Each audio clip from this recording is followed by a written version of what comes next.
कोपरगावमध्ये एकलव्य स्मारक बांधण्यासाठी तसेच आदिवासींच्या विविध प्रश्नासाठी अनोखे लक्षवेधी जागरण गोंधळ करत आंदोलन करण्यात आले।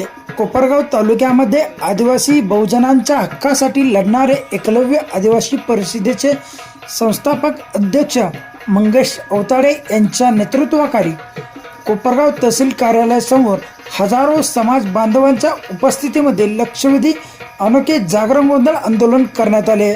या प्रसंगी कोपरगाव तालुक्यातील आदिवासी समाज मोठ्या संख्येने उपस्थित होता। कोपरगाव शहरामध्ये एकलव्यांचे स्मारक नाही ही खंत असल्याचं मंगेश अवताडे यांनी बोलताना म्हटलंय।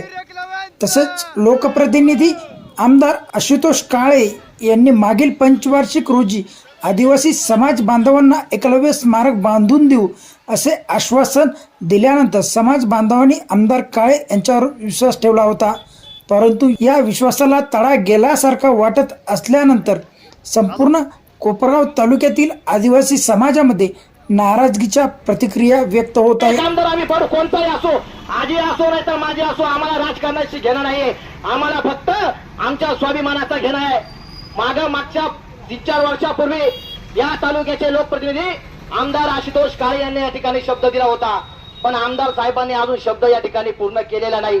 आमदार साहेबांना सुद्धा पुन्हा एक नम्रतेचं आव्हान आहे, जर आदिवासींचा प्रश्न एकलव्याचा आम्हाला तुमची शबरी घरकुल नको, आम्हाला तुमचा वाकला नको, आम्हाला तुमचे गायरानपट्टे आम्हाला काहीच नको, पण ज्या महापुरुषांचं रक्त आमच्या अंगामध्ये तो स्वाभिमानाचा एकलव्याचं स्मारक आम्हाला कोपरगावमध्ये पाहिजे। या आंदोलन प्रसंगी एकलव्य आदिवासी परिषदेचे बहुजन टायगर फौजचे हजारो समाज बांधव उपस्थित होते। या आंदोलनास मोठ्या संख्येने महिलांसह पुरुष यांचा समावेश बघायला मिळाला।